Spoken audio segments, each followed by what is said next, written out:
عظیم دربار میں ہدیے درود و سلام محبت خروش جات کے ساتھ پیش کیجیے۔ الصلاۃ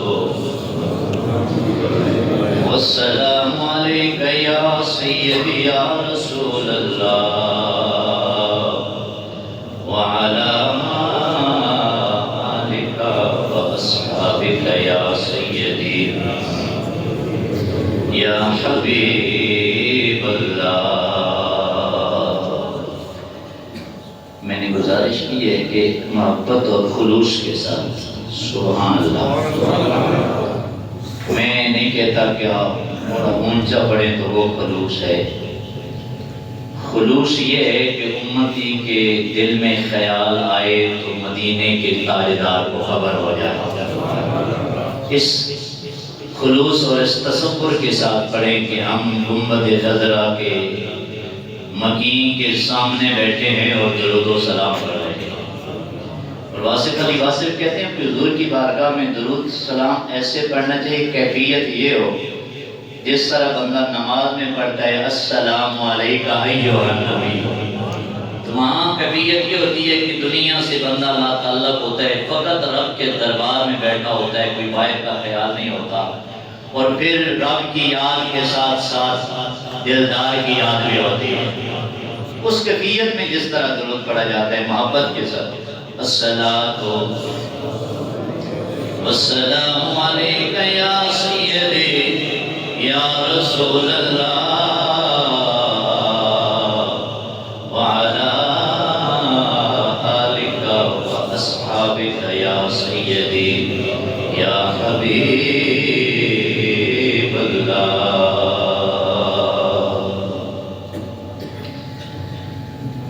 منگا دعا سارے انجدا نصیب ہوئے، منگا دعا سارے انجدا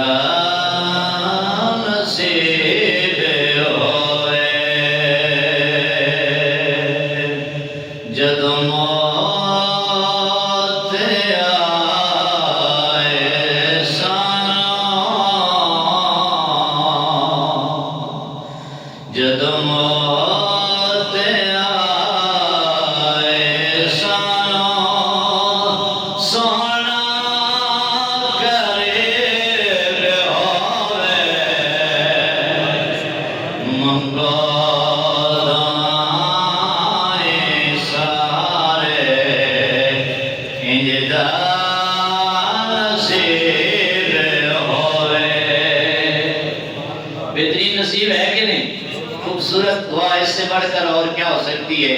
اور امام جلال الدین سیوطی رحمۃ اللہ تعالی علیہ حضور کی حدیث مبارکہ لایا فرماتے ہیں سرکار نے فرمایا 15 شعبان کی رات آنے والے سال میں جس نے فوت ہونا ہے نا، ان کے نام میرا رب ملک الموت کے حوالے کر دیتا ہے۔ اور آج کی رات میں ہم یہ دعا مانگ لیں کہ یا اللہ ہمارا نام ان خوش بختوں میں آ جائے کہ موت کے وقت جنہیں دیدار یار نصیب ہوتا ہے۔ مل کے دعا کر لو، منگو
جد موت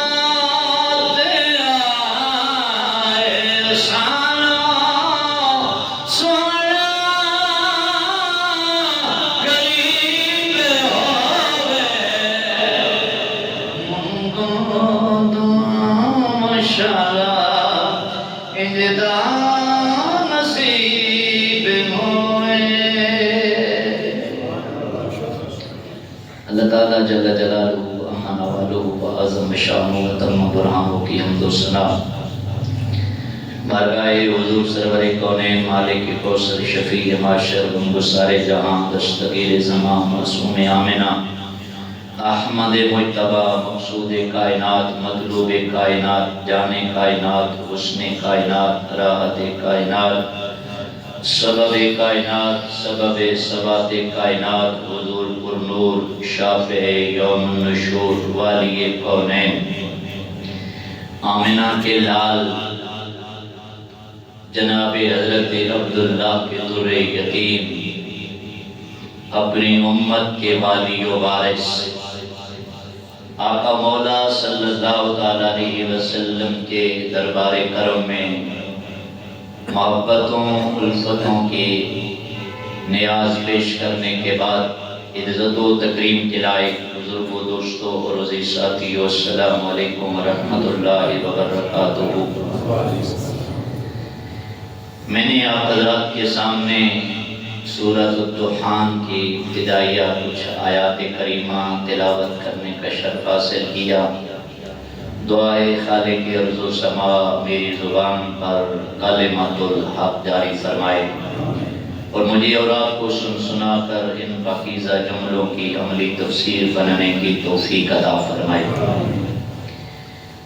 پروردگار عالم کا جتنا بھی شکر ادا کیا جائے کم ہے کہ مالک ارض و سما نے بن مانگے اپنی بخششیں اپنی رحمتیں اپنا کرم اپنا فضل عطا فرمایا ہے۔ یہ وہ رات ہے کہ جس کو حدیث کی روشنی میں مختلف اسماء گرامی لیلۃ المبارکہ بھی کہا گیا، لیلۃ البرات بھی کہا گیا، لیلۃ الرحمت بھی کہا گیا۔ اللہ یہ ساری برکتیں ہماری جولی میں عطا فرمائے۔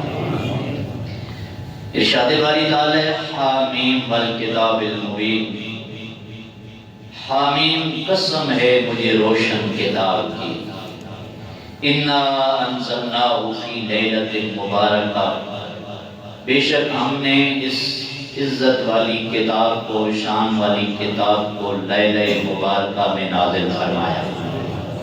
اِنَّا كُنَّا مُنذِرِينَ، اور اس کتاب کے ذریعے ہم ڈراتے ہیں، فِيهَا يُفْرَقُ كُلُّ أَمْرٍ حَكِيمٍ، جس برکت والی رات میں اس قرآن کو نازل کیا سارے حکمت والے کام تقسیم بھی اسی رات میں فرماتے ہیں۔ مفسرین کرام نے اس لیلۃ المبارکہ سے مراد لیلۃ القدر بھی لی ہے اور شب برات بھی لی ہے، اور ہمارا مقدر یہ ہے کہ لیلۃ القدر آتی ہے جولیاں پھر بھی پہلی ہوتی ہیں، شب برات آتی ہے جولیاں پھر بھی پھیلی ہیں۔ ہم وہ نہیں ہیں، اللہ کرے کہ ایسا کبھی نہ ہو اور ہمارے آنے والی نسلوں کو بھی یہ خیال نہ آئے۔ جو آج بھی لوگ چیخ کے کہہ رہے تھے یہ کہاں لکھا ہے کہ شب برات ہے، وہ میں نے کہا ظالموں معاف کر دو، عبادت رب کی کرنی ہے اور پھر بھی دلیلیں ڈھونڈ ڈھونڈ کے کرنی ہے، یہ بھی کوئی کرنے والی بات ہے؟ تو اللہ کا کرم ہے۔ مفسرین کرام فرماتے ہیں اس سے مراد لیلۃ القدر بھی ہے اور شب برات بھی ہے۔ اللہ ہمیں دونوں راتوں کی برکتیں عطا فرمائے۔ اور حضرت ابن عباس سبحان اللہ حضور کی امت کے سب سے بڑے مفسر قرآن، آپ ارشاد فرماتے ہیں لوگوں یہ وہ رات ہے کہ جس رات دنیا گلیوں چوکوں میں پھر رہی ہوتی ہے، اپنے اپنے کاموں میں مصروف ہوتے ہیں، اور ایک بندہ وہ ہے کہ جو باہر پھر رہا ہے رب کی یاد سے غافل، اور اسے پتہ نہیں ہے کہ اس کا نام آنے والے سال میں فوت ہونے والوں کی لسٹ میں لکھا گیا ہے۔ اور پھر آپ یہ آیت کریمہ تلاوت کرتے ہیں انا انزلناہ فی لیلۃ مبارکۃ انا کنا منذرین۔ آپ فرماتے ہیں یہ وہ رات ہے جسے شب برات کہا جاتا ہے۔ تو یہ اللہ رب العالمین کا کرم ہے کہ رب کائنات نے ہمیں یہ خوش نصیب اور خوش بخت رات کے لمحے عطا فرمائے ہیں۔ اللہ ہمیں اپنی چاہت کے مطابق اس میں خیر و برکت نصیب فرمائے۔ اب زیبتر سب سے بڑی دلیل یہ ہے کہ اس رات میں رب کا حبیب بھی رب کی یاد میں روتا ہوا نظر آتا ہے۔ آپ سبحان اللہ اس رات میں بھی نہیں کہیں گے تو کوئی جو نہیں کرتا نا، تو میں تو صبح سے جو مجھ سے پوچھتا میں یہی کہتا ہوں بھائی یہ تو اپنے اپنے نصیب کی بات ہے، جو کر سکتا ہے وہ کرے، جو نہیں مانتا تو نہ کرے۔ یہ کون سا زبردستی والا سودا ہے؟ یہ تو محبت کا سودا ہے۔ ہمارے پاس سب سے بڑی دلیل یہ ہے کہ ام المومنین صدیقہ بنت صدیق اکبر محبوبہ محبوب رب العالمین حجرہ نور جن کا گنبد خضرا بنا، حضرت سیدہ معاشہ صدیقہ رضی اللہ تعالیٰ عنہ آپ ارشاد فرماتی ہیں کہ 15 شعبان کی رات میں نے دیکھا کہ حضور آپ کی باری میرے حجرے مبارکہ میں تھی۔ رات کو سوئے تو میرے حجرے میں، رات کو پچھلے پیر مجھے میری آنکھ کھلی تو میں نے دیکھا کہ بستر نبوت پہ رسول اللہ تشریف فرما نہیں ہے۔ میرے دل میں خیال آ گیا وتقاضا بشریت، ہو سکتا ہے حضور کسی اور زوجہ محترمہ کے حجرہ میں تشریف لے گئے ہو۔ آپ فرماتی ہیں میں باقی حجروں میں تلاش کرتی رہی نہیں میرے سرکار نظر نہیں آئے۔ پھر مجھے خیال آیا کہ حضور کے ایک باندی بھی ہیں جن سے حضور کے صاحبزادے بھی ہیں، شاید ان کے ہاں تشریف لے گئے ہوں۔ وہاں پہ بھی جا کے پتہ کیا تو پتہ چلا کہ وہاں پہ بھی حضور نہیں ہے۔ چلتے چلتے میں خیال آیا کہ کہیں حضور جنت البقیع نہ گئے ہو۔ اچھا حدیث پاک کے الفاظ تو ایسے ہی ہے، لیکن میں آپ کو مزے والی بات سناؤں، کیونکہ صحابہ کرام فرماتے ہیں کہ حضور کا اگر ہم نے پتہ پوچھنا ہوتا تو کسی سے پوچھتے نہیں تھے کہ سرکار کہاں ہے، میرے آقا کی خوشبو بتاتی تھی سرکار کا منظر دربار ہے۔ اب ام المومنین جو فرماتی ہے میں حجروں میں بھی گئی، وہاں پہ بھی گئی، وہاں پہ بھی گئی اور کہیں نہیں گئی۔ ام المومنین کو پتا تھا کہ خوشبو بتائے گی کہ مدینے والا سلطان کہاں بیٹھا ہوا ہے، اس لیے آپ کہیں اور میں بھی پھر جنت البقیع میں گئی ہیں، یہ خوشبو لے گئی ہے سیدہ کائنات۔ اور حضور پر آپ فرماتی ہیں میں گئی تو سرکار دو عالم روتے ہوئے نظر آئے، روتے ہوئے نظر آئے۔ اللہ اکبر، اس سے بڑھ کر اور دلیل کیا ہے؟ اس رات میں نبیوں کا تاجدار بھی رو رہا ہے۔ اور ایک روایت تو آتی ہے سرکار آپ فرماتی ہیں کہ ساری رات حضور مصلی پہ عبادت کرتے رہے 15 شعبان، اور ساری رات حضور نے اتنا قیام کیا کہ آپ کے مبارک پاؤں سوجن آ گئی۔ میں اٹھ کے حضور کے مبارک پاؤں کو دبا رہی ہوں اور خدمت کر رہی ہوں اور رو بھی رہی ہوں، یا رسول اللہ آپ نے یہ حال کر دیا ہے، اور آپ تو وہ ہیں جن کے صدقے سے میرے رب نے ساری امت کی بخشش کرانی ہے، آپ کیوں اتنے مشکل میں اپنے آپ کو ڈالا ہوا ہے؟ تو پتہ ہے میرے حضور نے کیا جواب دیا؟ فرمایا افلا اکون عبدا شکورا، عائشہ کیا میں رب کا شکر گزار بنا رہا ہوں؟ یہ وہ لمحے ہیں جس لمحوں میں نبیوں کے تاجدار بھی روتے ہوئے نظر آتے ہیں۔ تو اپنے رب کریم کی بارگاہ میں بخشش کی دعا مانگیں، اور یہ بڑا کرم ہے کہ یہ فیصلے والی رات ہے۔ اب اگر سب کی توجہ میری طرف ہے تو میں ایک خوبصورت آپ کو فکر دے رہا ہوں، آج کی رات یہ فیصلے والی رات ہے۔ توجہ ہوئی ہے؟ سبحان اللہ، یہ فیصلے والی رات ہے۔ فیہا یفرق کل امر حکیم، یہ فیصلے والی رات ہے۔ جو لکھ پھیلا کے دعا مانگتے ہیں مالک آج فیصلہ ہو، تو ہمارا نام رسول اللہ کے غلاموں میں آ جائے۔ یہ فیصلے والی رات ہے، دعا مانگتے ہیں مالک جاتے ہوئے ایمان کی سلامتیاں عطا فرمانا۔ یہ فیصلے والی رات ہے، مالک دعا مانگتے، حضور نے فرمایا اس رات یہ بھی لکھ دیا جائے گا کہ کس کے مقدر میں حج بیت اللہ کی حاضری ہے۔ اللہ کرے میرا رب دعا مانگ کے ہم تو حضور کے فرمان کے مطابق حضور فرماتے ہیں کہ دعا رب سے مانگو تو یہ نہ مانگا کرو کہ یا اللہ آپ قبول فرمائیں تو آپ کی مرضی، نہ فرمائیں تو آپ کی مرضی، بلکہ یہ نہیں، بلکہ آپ دعا مانگا کریں یا اللہ مانگ رہے ہیں دینا آپ نہیں ہے۔ تو آج رب کریم کی بارگاہ میں مل کے دعا مانگیں، یا اللہ اگر اسباب نہیں بھی ہیں تو آج کی بابرکت رات کے صدقے ہمیں حج بیت اللہ کی حاضری عطا فرما۔ یہ فیصلے والی رات ہے، آج اللہ کرے ہمارا فیصلہ بھی خوش وقتوں میں آ جائے، اللہ کرے حضور کے غلاموں میں ہمارا بھی فیصلہ آ جائے۔ اور پتہ ہے حضور اس رات ایک اور بھی دعا مانگتے، سبحان اللہ کو میں دعا حضور کی دعا، اب اتنا نہیں حضور کی دعا سنانا ہے اونچی آواز میں سبحان اللہ۔ کریم آقا صلی اللہ علیہ وسلم دعا مانگتے ہیں رب کائنات کی بارگاہ میں، اے میرے مالک مجھے اپنے ان بندوں میں شامل فرما جو نیک کام کرتے ہیں تو خوش ہو جاتے ہیں، ان سے کوئی غلطی سرزد ہو جائے وہ اڑ نہیں جاتے بلکہ تیرے دربار میں بخشش کی دعا مانگ لیتے ہیں۔ حضور فرماتے ہیں یا اللہ مجھے ان بندوں میں شامل فرما لے۔ آئیے میں اور آپ بھی دعا مانگے پروردگار عالم اس بابرکت رات کے صدقے ہمیں بھی اپنے بندوں میں شامل فرما لے۔ یہ فیصلے والی رات ہے، آج فیصلہ لکھا جائے، ہمارا نام بھی ان میں آ جائے جن کے بارے میں آمنہ کے لال نے فرمایا، میرے رب نے مجھے فرمایا ہے میرے آمنہ کے لال آپ کی امت کے 70,000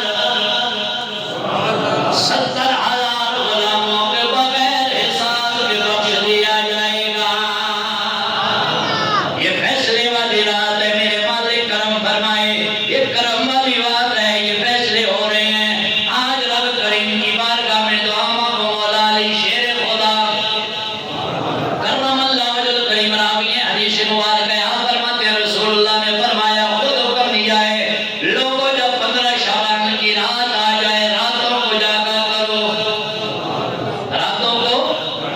رات کو جاگا کرو، 15 شعبان کی رات کو۔ راوی مولا علی ہیں، آپ فرماتے ہیں حضور نے فرمایا 15 شعبان کی رات کو قیام کرو، دوسرے روز صبح کو روزہ رکھو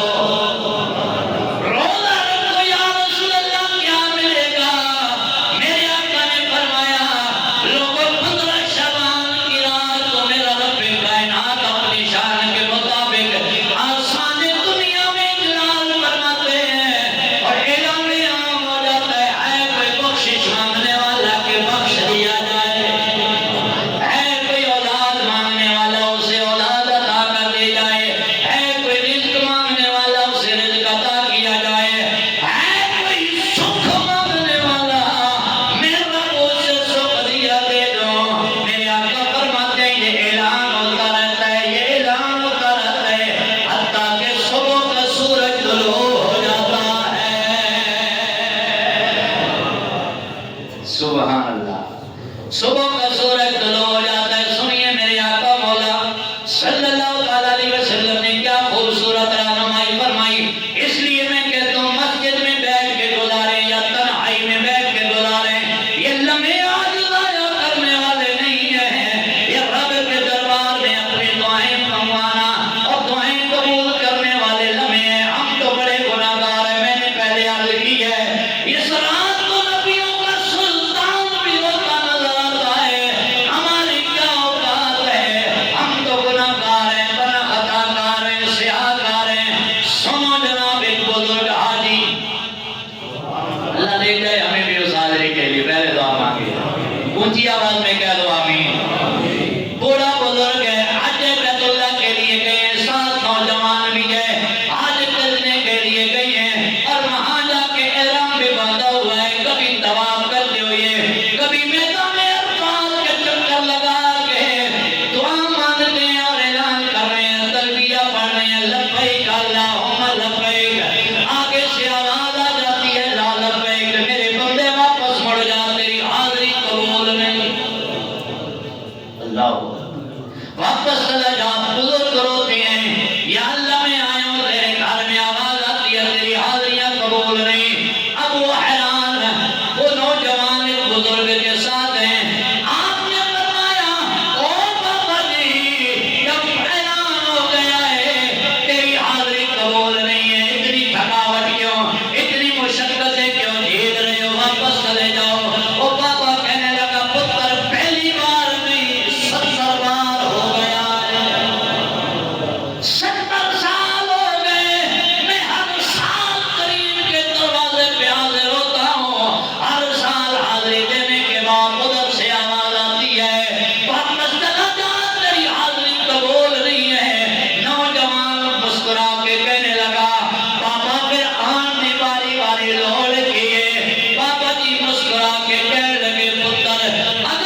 تمایل پیش کرتے ہیں، اے مالک میں نکی جی ضد کر بیٹھا، جیسے بچے ضد کر جاتے ہیں۔ ماں باپ پہلے دیکھتے ہیں یہ بات ماننے والے نہیں ہے، یہ بات ماننے والے نہیں ہے، لیکن بچے باپ باپ وہی مانگتے ہیں۔ ماں باپ مجبور ہو کے کہتے ہیں چلو پتر ضد کر کے بچائے، اینو سمجھ نہیں فائدہ ہے یا نہیں، یہ مان لینی چاہیے۔ رومی کشمیر کہتے ہیں سونے مالکا میں بھی انجی ضد کر بیٹھا جنہیں چھوٹا بال ضد کرتا ہے، ضد کیے ایک نکی جی ضد کر بیٹھا، نہیں خالی درے جو جانا۔ بابا جی کہتے ہیں پتر 70 سال ہو گئے، ہر سال آتا ہوں آگے مالک کا جواب آتا ہے واپس چلا جا تیری حاضری قبول نہیں۔ کیوں نوجوان کہتے ہیں بابا جی ہم دے کیوں عرض کر دینے، بابا جی فرما دینے پتر آسا لے کے آ جاتے ہیں، دروازہ جو کھلا ہے آسا لے کے آ جاتے ہیں۔ اور جن کی زندگیاں جتنی گزری ہیں میں نے پہلے عرض کیا اپنی جھولیاں پھیلاؤ، آج رب کے دربار میں دعا مانگو۔ مالک 20 سال ہو گئے، 25 30 40 50 سال 70 سال زندگی گزر گئی، ہر سال شب برات آتی ہے، رو رو کے تیرے دروازے سے دعائیں مانگتے ہیں، پتہ نہیں قبول ہوتی ہیں کہ نہیں۔ مالک آج اٹھنا کہاں ہے جب قبول ہو جاوا، تو پھر کرم کی ہوتا ہے۔ بزرگ کہتے ہیں پتر دسنا اے دروازہ چھوڑ دئیے تے کتھے جاویے، اے دروازہ چھوڑ دئیے تے کتھے جاویے۔ جدو اے جملے کے لکھاں منتا منیاں، لکھاں منتا منیاں، گل نہیں منی گل نہیں بنی، ایک منت کی دی من یار گیا، لکھ منتا منیاں لا حاصل، ایک منت کی دی من یار گیا۔ جب ایک بات سے جملے آئے رب کے دربار سے آواز آتی ہو میرے بندے آج کرم ہو گیا ہے، اے بھی آج قبول تے پچھے 69 بھی قبول ہو گئے۔ سبحان اللہ، اس کے کرم کے دروازے کھلے، نا امید نہیں ہونا چاہیے، بیٹھ جانا چاہیے۔ ایک بڑے کامل بزرگ کی میں بات کر رہا تھا، وہ فرماتے ہیں کہ میں اللہ کریم کی بارگاہ میں دعا مانگتا ہوں، قبول ہو جائے تو پھر بھی شکر الحمدللہ، نہیں ہوتی تو پھر بھی شکر الحمدللہ۔ کسی نے پوچھا یہ حضرت کیا مسئلہ ہے، دعائیں قبول ہو تو چلو شکر بنتا ہے کہ دعائیں قبول ہو، نہیں دعائیں قبول ہوئی تو پھر کیوں؟ فرمایا یہ تھوڑا کرم ہے کہ اس نے اپنے دروازے پہ تو بٹھایا ہوا ہے۔ سبحان اللہ یار کیا خوبصورت ہے یہ صوفیاء کی بات ہے، کہا یہ تھوڑا کرم ہے۔ اب دیکھیں نا یہاں کتنے لوگ ہیں، ہزار لوگ گلیوں میں بازاروں میں گھروں میں سو رہے ہوں، دعائیں قبول نہ کرنا یہ تو اس کا فیصلہ ہے نا، یہ تھوڑی مہربانی ہے کہ اسے اپنے گھر میں بٹھایا ہوا ہے۔ تو بزرگ کہتے ہیں یہ تھوڑا کرم ہے کہ رب چاہتا تو وہ قادر مطلق ہے، کہیں اور بھی تو بھیج سکتا تھا، کسی گناہ والی جگہ میں بھی بھیج سکتا تھا، یہ اس نے کرم کیا ہے کہ اپنے دروازے کا نوکر بنایا ہوا ہے، اپنے دروازے کا منتر بنایا ہوا ہے۔ اس لیے دعائیں قبول کرنا نہ کرنا یہ اس کی مہربانی ہے۔ اور اس رات کو میں نے پہلے پھر پلٹ کے جاتا ہوں، اس رات تو دعا مانگتے ہوئے نبیوں کے تاجدار بھی نظر آتے ہیں۔ ظاہری بات ہے جب حضور مانگتے ہیں تو ابو بکر عمر نہیں مانگتے ہوں گے، بڑے بڑے اولیاء داتا علی غوث علی بڑے بڑے اولیاء دعا مانگتے ہیں، پھر اس لیے پریشان ہوا کریں کہ ہمارے پتہ نہیں کیا بنے گا۔ ہم تو اتنے ہی کہتے ہیں تکڑی بجنا تو عالم سایہ، تکڑی بجنا تو عالم سایہ، تکڑی بجنا، تکڑی بج ہمارے یا اللہ ہمارے کیا اوقات ہے، ہمارے ہمارے اس قابل تکڑی بجنا تو عالم سایہ، کہاں تو میں عالم سایہ،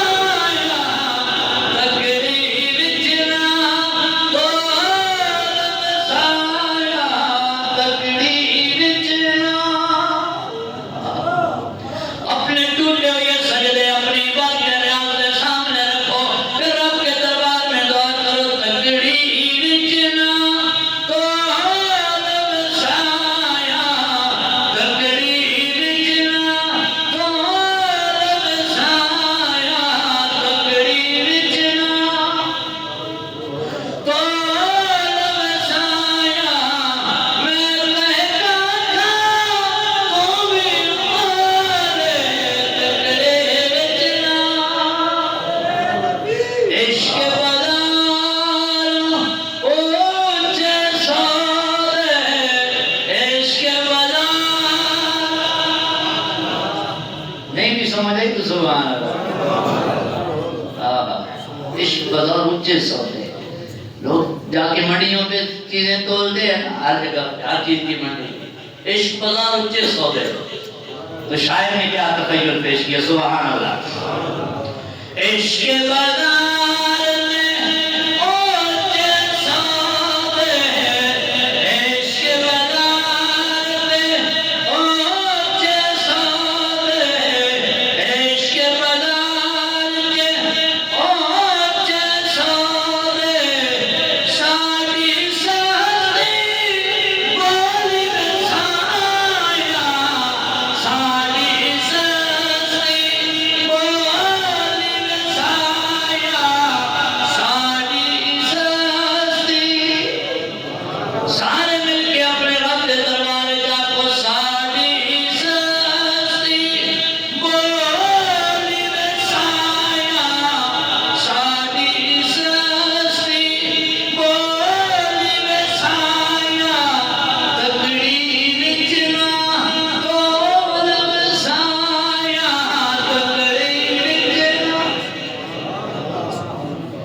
سبحان اللہ. یہ رات ہے جس میں بڑے بڑے انبیاء، اولیاء، صلحاء رب کے دربار میں مانگتے نظر آتے ہیں اور رب جھولیاں بھرتے نظر آتا ہے. حضرت داتا بھی حجویری رحمۃ اللہ تعالی علیہ نے بڑی خوبصورت بات لکھی ہے. میں نے پہلے عرض کی بھائی یہی دروازہ ہے جہاں سے خیرات ملے، اسی کا کرم ہوگا. ہمارے مرشد کریم فرمایا کرتے تھے دروازہ پہ دستک دے کے نہ پھر بیٹھ نہ جایا کرو. ہو سکتا ہے تم دروازے پہ دستک دے کے پیچھے پلٹ کے سو جاؤ اور پھر دروازہ کھولے اور تم وہاں پہ موجود نہ ہو. اس لیے فرمایا کرتے تھے بیٹھ جاؤ دروازے پہ دستک دے. اور یہ حضور کی حدیث مبارکہ بھی ہے. سبحان اللہ. حضور کی حدیث پہ تو سبحان اللہ. سرکار فرماتے ہیں کہ بندے کی دعائیں اس وقت تک قبول ہوتی رہتی ہیں جب تک وہ تھک نہیں جاتا. سبحان اللہ. دعائیں قبول ہوتی رہتی ہیں جب تک وہ، آپ تھک تو نہیں گئے؟ سارے عبادت کے لیے بیٹھے ہیں نا، کسی کو جلدی تو نہیں ہے گھر جانے کی، بس میں سمیٹ رہا ہوں اپنے گفتگو، جلدی تو نہیں ہے. حضور فرماتے ہیں دعائیں بندے کی قبول ہوتی رہتی ہیں جب تک وہ تھک نہیں. اور تھک کے کہتا ہے میں بڑیاں کیتیاں نہیں جی قبول کوئی نہیں ہوئی ہیں، کہ مایوس ہو جاتا ہے. حضور فرماتے ہیں اگر مایوس نہ ہوتا تو وہ بھی قبول. یہ الگ بات ہے، یہ الگ ٹاپک ہے کہ کب قبول ہوتی ہیں. اور پھر یہ اس کی میں کہہ سکتا ہوں کہ دعائیں مانگنا ہمارا کام ہے اور مانگتے رہا کریں اور انشاءاللہ مانگتے رہیں گے، انشاءاللہ مانگتے رہیں گے. بھائی قبولیت بڑے بڑے ٹائم لگتے ہیں. ہاں ایڈا سستا سودا پیار بھی نہیں، ایڈا سوکھا لفظہ یار بھی نہیں. ہاں جے تو جڑیا کار بھی نہیں، ایڈا سستا سودا پیار بھی نہیں، ایڈا سوکھا لفظہ یار بھی نہیں. اتنا مشکل آسان نہیں ہوتا. ہم تو آئے ہیں تو ماشاءاللہ مسجد کا خوبصورت گرم ماحول ہے. اس رب کو منانے کے لیے تو بڑے بڑے لوگوں نے اپنی قربانیاں دے کے سردیوں کی راتیں بھی دریاؤں اور سمندروں کے کناروں پہ گزاری ہیں. ہمیں تو یہ پاکیزہ خوبصورت گرم ترین ماحول ملے نا. میں نے شوکت صاحب سے کہا ہے کہ ہیٹر بند کر دو، گرمی لگی ہے. ہم تو اس پاکیزہ ماحول میں بھی بیٹھ کے مشکل ہوتا. حضرت ابراہیم بن ادم رحمۃ اللہ تعالی علیہ آپ نا بادشاہ فتح تھے، رب نے کرم کیا، بادشاہی کو چھوڑا، رب کی فقیری میں آ گئے. اور پھر کیا کام کیا ہوتا تھا؟ سمندر کے کنارے پہ بیٹھے گدڑی سلائی کرنا، وہ سوئیوں کا دور ہوتا تھا. تو ایک دن ایک بزرگ ملے تو انہوں نے کوئی شکوہ کر دیا، یار ہر وقت اللہ نہ کرتے ہیں، عبادت گزارنے رات زندگی گزر رہی ہے، تو پھر بھی کوئی گلہ کر دیتا.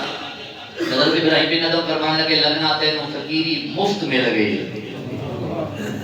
لگنا تینوں فقیری سستی مل گئی. وہ کہنے لگے جناب اے فقیری دی ملہ مل دی ہے، سمجھ آ رہے اے فقیری دی ملہ لگ دی ہے. آپ فرمایا کملیا میں تے ساری بادشاہی دے کے آیا بیٹھا ہاں، تو پھر بھی کہنا سودا سستا ہو گیا ہے. یہ تو وہ یاد لوگ مناتے ساری ساری رات سمندروں اور دریاؤں کے کناروں پہ. اور سنو حضرت آدم علیہ السلام رب کریم نے فرمایا تھا نا ولا تقربوا هذه الشجرة، درخت کے قریب نہ آنا. منشاء الہی یہی تھی. حضرت آدم علیہ السلام درخت کے قریب چلے گئے. ہماری اتنی اوقات نہیں اس پہ بات کریں. لوگ تو بوانگی دو الانبیاء کے کے بارے میں بھی معاذ اللہ بڑے سخت جملے کہہ لیتے ہیں، یہ میرے رب کو منظور تھا۔ جناب آدم علیہ السلام اگر اس درخت کے قریب نہ آتے تو ساری زندگی جنت میں رہنا تھا، دنیا آباد نہیں ہونی تھی، اور آپ دنیا میں نہ آتے، نسل انسانیت اولاد آدم نے بڑھنا کوئی نہیں تھا، اور اگر آپ نہ آتے اولاد آدم بڑھنی نہیں تھی۔ کائنات جس کے لیے سجائی تھی اسی آپ نے کیسے آنا؟ یہ رب کی تقدیر ہے، یہ فیصلے کسی کے سمجھ میں آنے والی چیزیں نہیں ہیں۔ آپ رب کریم کی بات کر، ہم نے فرمایا تھا اس درخت کے قریب نہ جانا، چلے گئے، پھر پتہ ہے کتنے سال دعا مانگی ہے؟ توجہ ہے، بس میں ختم کر رہا ہوں، آپ تھک گئے ہیں۔ 200-300 سال دعائیں مانگی، کتنی سال؟ حضرت آدم علیہ السلام کتنے سال دعا مانگی؟ ہمیں تو بھی گھنٹہ بھی نہیں ہوا ہے، 300 سال دعا مانگی ہے جناب آدم علیہ السلام، تب جا کے رب مانا ہے۔ ہم جلدی تھک جاتے ہیں۔ بہرحال یہ خاصوں کی باتیں ہیں، میں معاذ اللہ کوئی اس طرح نہیں کر رہا، یہ خاصوں کی باتیں ہیں، خاصوں میں مقام بھی پھر خاص پائے ہیں۔ حضرت ابراہیم خلیل اللہ کی دعا قرآن مجید میں موجود ہے، کعبۃ اللہ کی تعمیر فرمائی تو دعا مانگی، ربنا وابعث فیہم رسولا، یا اللہ کعبہ میں نے بنا دیا ہے، کعبے کا کعبہ بھیج دے۔ اللہ کرے آپ کو یہ بات سمجھ آ جائے، ربنا وابعث فیہم رسولا۔ اب بھی وہ مقام ابراہیم موجود ہے، اور رب کو پسندی وہ جگہ بڑی آتی ہے جس جگہ پہ رب کے یار کا تذکرہ کیا جائے۔ رب نے فرمایا ہے کہ وَاتَّخَذُوا مِن مَقَامِ إِبْرَاهِيمَ مُصَلًّى، جس پتھر نے خلیل میرے حبیب کی آمد کی دعا مانگی ہے تو میرے یار کا ذکر ہوئے، بس قیامت تک ہو جائے نماز بنا چھوڑیے۔ دعا مانگی ہے، یا اللہ میں نے کعبہ بنا دیا، ربنا وابعث فیہم رسولا، اب اپنا شانوں والا وہ رسول بھی بھیجے۔ پتہ ہے دعا کب قبول ہوئی؟ کتنے عرصے بعد؟ 2000 سال بعد۔ کتنے عرصے بعد؟ بولیے بولیے، کتنے عرصے بعد؟ 2000 سال بعد حضور کی جلوہ گری ہوئی ہے۔ اس لیے اوکھا پہننا لمیاں نے رامائش دی، اس لیے رب کے دروازے پہ بیٹھ گئے۔ ہمارا کام مانگنا ہے، اور مانگنا بھی کیسے؟ سبحان اللہ۔ بس آخری بات صوفیاء کے بارگاہ سے لیتے ہوئے سبحان اللہ۔ ایک بزرگ تھے نا، رب کو منانے کا یہ اللہ والوں کے انداز بھی اپنے ہوتے ہیں۔ اللہ کریم کی بارگاہ میں دعا مانگتے ہیں، یا اللہ جب میں پیدا ہوا تو خلقتنی مجانا، آپ نے میرے والدین سے یہ مطالبہ نہیں کیا کہ اتنے پیسے دو تو تمہیں اولاد ملے گی۔ پیسوں سے اولاد مل جاتی ہے؟ بڑے بڑے ارب پتی بیٹھے ہیں مانگتے ہیں، نہیں ملتی، اور رب کرم کرے تو فقیروں پہ کرم کر دیتا ہے۔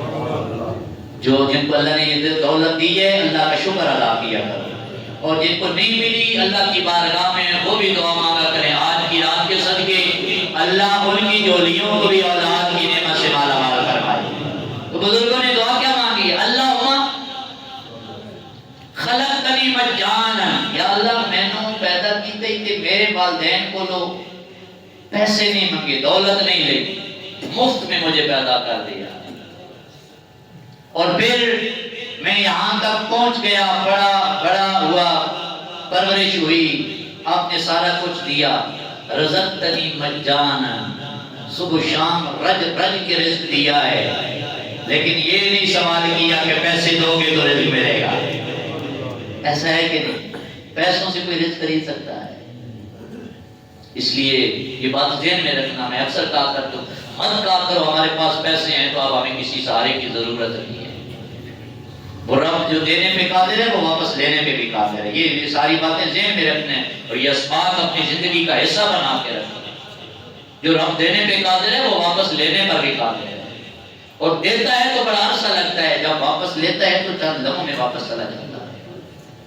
اس لیے انہوں نے دعا کی، یا اللہ مجھے رزقتنی مجانا، ساری زندگی رزق دیا ہے تو مفت میں دیا ہے، اب تیرے دروازے پہ ایک اور جولی پھیلا کے خیر مانگنے آیا ہوں۔ سبحان اللہ، کیا دعا مانگنے آئے ہیں؟ فاغفر لی مجانا، یا اللہ میں نے اپنے بخش بھی دے تو مفت میں بخش دے، یا اللہ میری بخشش بھی کر دے تو مفت میں بخشش کر دے۔ پیسوں سے رب کون منا سکتا ہے؟ یہ تو اس کا کرم ہوتا ہے تو رب مانا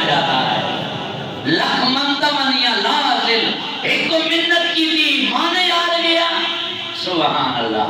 اس لیے رب کریم کی بارگاہ میں دعا مانگو، یا اللہ ہم تیری شان کے مطابق تو عبادت نہیں کر سکتے، تیری شان کریمی کے مطابق تو ہم تجھے نہیں منا سکتے، ہمیں معاف بھی کر دے تو بغیر حساب کے معاف فرما دے۔ یا اللہ ہمیں مفت میں، ہمارے سجدے اس قابل نہیں، ہماری عبادتیں اس قابل نہیں، ہماری اوقات کیا ہے اس کے دربار کے سامنے؟ ہم تو اس کریم کے دروازے کے نوکر ہیں، مانگتے ہیں اور مانگتے رہیں گے انشاءاللہ۔ اسی نے دینا ہے، اسی نے کرم کرنا ہے۔ پروردگار عالم کے دربار میں دعا ہے، مالک مولا میرے بے ترتیب سے جملے اپنے دربار میں قبول و منظور فرمائے۔ اب آپ سے گزارش ہے کہ انشاءاللہ ابھی سلسلہ یہ رات گئے تک ہمارا عبادات کا، دعاؤں استغفار کا چلتا رہے گا۔ ابھی ہم حاضری دیں جی 10 بجے، ٹھیک ہے؟ جلدی پڑھ لیں گے تو فائدہ یہ ہوگا کہ اکثریت لوگ شامل ہو جائیں گے۔ جتنی تاخیر کریں گے تو بہت سارے نوجوان بچوں کو شاید نیند بھی آ جائے، تو جلدی پڑھ لینا افضل ہے تاکہ زیادہ لوگ کثرت، اور مقصد بھی صلاۃ التسبیح کی جماعت کا یہی ہے کہ زیادہ سے زیادہ لوگ پڑھ لیں، کیونکہ ویسے ثواب علیحدہ میں زیادہ ہے، علماء نے بیان کیا ہے، لیکن یہ جماعت اس لیے کرتے ہیں۔ اور بعض یہ بھی لوگ اعتراض کرتے ہیں کہ یہ جماعت کرانا درست نہیں ہے، مکروہ ہے۔ یاد رکھیں اعلیٰ حضرت نے فرمایا کہ نفلوں کی جماعت کرانا یہ مکروہ تحریمی نہیں ہے، مکروہ تنزیہ ہے، لیکن وہ تو تسلسل روزانہ نوافل کی اگر جماعت کا ہو، کبھی کبھار ہو تو وہ مکروہ تنزیہ بھی نہیں رہتی۔ رب بڑا کرم نوازی فرمائے۔ اس لیے ہم یہ کبھی کبھی صلاۃ التسبیح پڑھتے ہیں نا جماعت کی، تو یہ مکروہ تنزیہ بھی اللہ کے فضل سے نہیں رہتی، اور مقصد یہی ہوتا ہے کہ زیادہ سے زیادہ لوگ اس میں شامل ہو جائیں۔ تو انشاءاللہ 10 بجے ہم صلاۃ التسبیح با جماعت ادا کریں گے۔ تمام یہ آپ سے گزارش ہے کہ دیگر کوئی معمولات وغیرہ کرنے ہیں تو کر لیں۔ ابھی ہم انشاءاللہ قبرستان کی حاضری حضور کی سنت کے مطابق ہر سال کے معمول کے مطابق پیش کریں گے۔ جو اب آپ ہمارے ساتھ اس سعادت میں حصہ شامل کرنا چاہتے ہیں تو آئیے، قبرستان کی حاضری میں بھی کروڑوں حکمتیں ہیں۔ ایک حکمت تو یہ ہے کہ رات کے اندھیروں میں بھی جائیں نا قبرستان میں تو پھر قبر کا خیال بھی آتا ہے کہ آخر جانا ادھر ہی ہے، انجام وہی ہے۔ تو اس لیے اب آپ سے گزارش ہے کہ ابھی ہم انشاءاللہ قبرستان کے یہ قریب قبرستان ہے گروٹی والا، وہاں پہ حاضری دیں گے، حضور کی سنت مبارک بھی ادا ہو جائے گی۔ اور میرے آقا نے فرمایا جس نے فتنوں کے دور میں میری ایک سنت کو زندہ کیا، اللہ اسے 100 شہیدوں کا ثواب عطا فرمائے۔ آج یہاں سے اللہ کریم کی بارگاہ میں بہت ساری خاص نیتیں لے کے جائیں کہ یا اللہ ہم پہلے بے نمازی تھے، اب انشاءاللہ نماز پنجگانہ با جماعت ادا کریں گے۔ انشاءاللہ آپ کہتے جائیں، میں تھوڑے سے باتیں گنوا دیتا ہوں۔ ہم با جماعت 5 وقت انشاءاللہ نماز ادا کریں گے۔ پہلے سنت رسول کا زیور نہیں تھا، اب چہرے پہ انشاءاللہ سنت رسول کا زیور آئے گا۔ پہلے ایک دوسرے کا دل دکھاتے تھے، اب انشاءاللہ دل توڑنے والے نہیں، دل جوڑنے والے بنیں گے۔ پہلے ہم کوئی غیر شریع کام کرتے تھے، انشاءاللہ آج کے بعد شریعت کے خلاف کام نہیں کریں گے۔ پہلے ہم بہت سارے گناہ کے کاموں میں ملوث تھے، انشاءاللہ آج کے بعد ہمارے ہاتھ بھی اٹھیں گے تو نیکیوں کی طرف، ہماری آنکھیں بھی اٹھیں گی تو نیکیوں کی طرف، ہمارے پاؤں بھی اٹھیں گے تو نیکیوں کی طرف، ہمارے کام بھی سماعت کریں گے تو نیکیوں والے کام انشاءاللہ سماعت کریں گے۔ پروردگار عالم ہمیں اسی رائے بھی ہدایت کا مسافر اسی پر قائم و دائم فرمائے، اور ہمارے آنے والی نسلوں کو بھی میرا رب اس پاکیزہ دین کی روشنی عطا فرمائے۔ رب کریم اس بابرکت رات کے صدقے میں بار دیگر پھر دعا مانگتا ہوں، یہاں پہ بیٹھنے والے سب سے چھوٹے بچے سے لے کر سب سے بڑے بزرگ تک میرا رب مرنے سے پہلے ایک بار ضرور اپنے اور اپنے حبیب کا دروازہ دیکھنا نصیب فرمائے۔ پروردگار عالم ہمیں زندگی بھی ایمان والی، موت بھی ایمان والی عطا فرمائے، پاکیزہ زندگی گزارے۔ 4 دن زندگی میں نے پہلے عرض کی ہے، اس رات نام لکھ دیے جاتے ہیں کہ کس نے اگلے سال مرنا ہے، کو پتہ ہے کب مرنا ہے، پتہ نہیں، شبہ بھی ہو گئی کہ اپنے دل صاف کر کے جائے۔ حضور نے فرمایا ہے اس رات ہر بندے کی بخشش ہو جاتی ہے سوائے کافر کے، اور جس کے دل میں کینہ ہوتا ہے، کینہ پرور، پتہ ہے کینہ۔ اپنے دلوں کو صاف کریں، دل صاف ہوں گے تو رب راضی ہوگا، ورنہ رب رب کرتے بڑھڑے ہو گئے، ملنا پنڈت سارے، رب دا کو جگامن والے قدر منت ہارے، رب جتنڈے اندر وسدا تے مہمے اے وچ قرآن اشارے، بلے شاہ رب اونو لب دے جیڑا یار تے سب کچھ وارے اپنے دلوں کو صاف کریں. اور یہ سب سے حضور نے فرمایا ہے اس رات کینہ پرور کی دعا قبول نہیں ہوتی. ہمارے دلوں میں اگر کسی کا بغض ہے، حسد ہے، یہ بیماریاں ہیں، نفرتیں ہیں، تو پھر رب راضی نہیں ہوتا. رب کو راضی کرنے کے لیے اس خانہ دل کو صاف کرنا پڑے گا. اور واصف علی واصف نے کہا تھا یہ جو دل ہے نا یہ خانہ کعبہ ہے پر اسلام سے پہلے والا. آپ کی توجہ ہے؟ یہ دل خانہ کعبہ ہے پر ہے اسلام سے پہلے والا. اگر آپ کے یہ تاریخ ذہن میں ہے تو پتہ ہے حضور تشریف لائے تو خانہ کعبہ میں کتنے بت تھے؟ ماشاءاللہ تھوڑا اونچا بول دے. ہاں 300 سے اوپر بت رکھے ہوئے تھے کعبہ میں. کعبہ بھرا ہوا تھا بتوں سے. واصف علی واصف نے کیا خوبصورت تھا فرمایا یہ خانہ کعبہ ہے دل پر اسلام سے پہلے والا. اور پھر جب حضور فتح مکہ ہوا کعبوں سے بتوں سے پاک کیا گیا پھر خانہ کعبہ نے ایک قبلہ بنا ہے مسلمانوں کا قیامت کے لیے. تو اپنے دل سے حسد کینہ بغض یہ جو بت پالے ہوئے ہیں نا فلاں سے میں بڑا ہوں فلاں میرے پاس تو یہ بھی ہے مجھے بہن بھائیوں کی ضرورت کیا ہے فلاں رشتوں کی ضرورت کیا ہے. نہیں یہ بت نکالیں اپنے دل سے اور اس خانے دل کو پاک کریں پھر میرا رب آئے گا. پھر رب کی یاد آئے گی پھر رسول اللہ کی محبت کے بسیرے ہوں گے. اپنے دلوں کو صاف کر کے جائیں اور ارادے کر کے جائیں کہ انشاءاللہ آج کے بعد زندگی غلامی رسول والے گزارے. انشاءاللہ آج کے بعد زندگی غلامی رسول والے اور یہ تسلسل رکھنا ہے موت تک انشاءاللہ. آپ انشاءاللہ تو کہہ جائیں. بہت ساری باتیں میرے ذہن میں تھی میں کہتا ہوں اس سے فائدہ اٹھانا چاہیے کوئی سبق لے کے جانا چاہیے. آخری دم تک ہم نے یہ اللہ کی یاد سے غافل ہونا نہیں ہے. آپ دیکھیں نا بندہ کسی فیکٹری میں کام کرتا ہو کسی بھی کمپنی میں کام کرتا ہو 4 دن وہاں چھٹیاں کر لے تو وہ کمپنی والے بھی نکال دے. کہتے ہیں کہ یہ حاضریاں صحیح نہیں دیتا نکال دو اس کو. یہ تو کرم ہے کہ 50 سال ہو گئے نمازی نہیں بنے تو کریم نے پھر بھی آج محمدی مسجد میں بنایا ہوا ہے. لیکن یہ مثالیں تو ہیں نا بھائی دنیا کے سامنے. 4 دن آج کسی مالک کے جناب حاضری نہ ہو تو اس کے چھوٹے سے ادارے میں وہ مالک نکال دے گا. اگر ساری زندگی اس رب کا دروازہ چھوڑ دیں گے تو پھر کیا بنے گا. اس لیے ساری زندگی انشاءاللہ اللہ کی عبادت میں اس کے ذکر میں اس کی فکر میں موت اور آخرت کی انشاءاللہ تیاری میں گزاریں گے. اللہ کریم مجھے اور آپ کو عمل کی توفیق عطا فرمائے.